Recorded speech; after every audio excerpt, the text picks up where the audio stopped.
What kind of mind builds a private island, not for pleasure, but for power? What kind of man surrounds himself with presidents, princes, and billionaires, while hiding one of the darkest crimes of our time? Jeffrey Epstein wasn't just a criminal. He was a psychological case study in control, manipulation, and moral emptiness. In this video, we're not talking conspiracy. We're talking psychology. This is inside the mind of Jeffrey Epstein.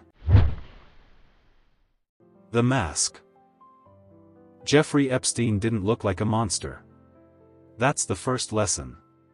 He was calm, polite, soft-spoken. He played the role of an intellectual financier, a man who belonged in elite rooms. Psychologists call this superficial charm, a common trait in psychopathy. It's not warmth. It's performance. Behind the mask was a man who carefully studied people, learning what they admired, and then becoming exactly that. Malignant narcissism. At the core of Epstein's psychology was malignant narcissism, a dangerous mix of grandiosity, lack of empathy, exploitation, antisocial behavior. He believed he was exceptional. Rules were for ordinary people. Consequences were for the powerless. This mindset didn't just excuse his behavior, it justified it in his mind. Victims weren't humans. They were resources. Power over pleasure. For Epstein, sex wasn't about desire. It was about control.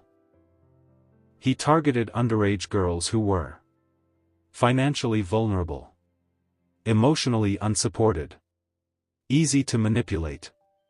He created systems of dependency, money, gifts, promises, followed by fear and silence. Psychologists describe this as instrumental sadism. The pleasure doesn't come from intimacy. It comes from domination.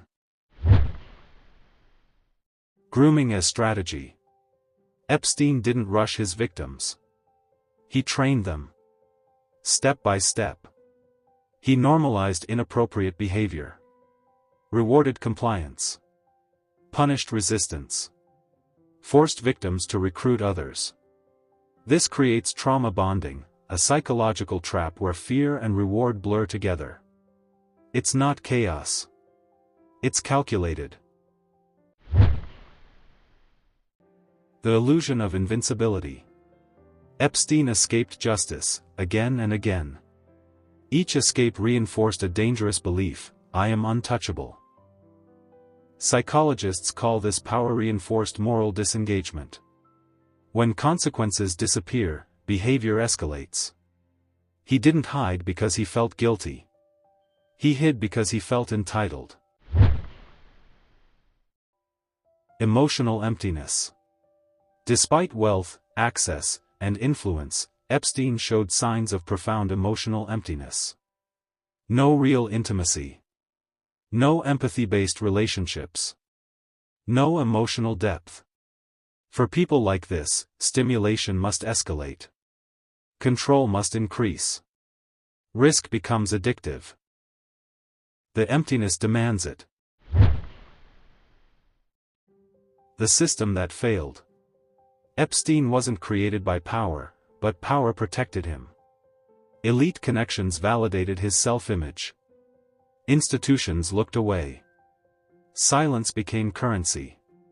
This isn't just the story of one man. It's the story of how dangerous personalities thrive when systems fail. Reflection. Jeffrey Epstein wasn't a mystery. He was a warning. A reminder that the most dangerous people rarely look dangerous. They look successful. They look charming. They look untouchable. And that's exactly why we must learn to recognize them.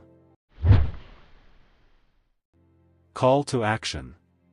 If you found this breakdown insightful, like, subscribe, and share, because understanding dark psychology is the first step toward preventing it.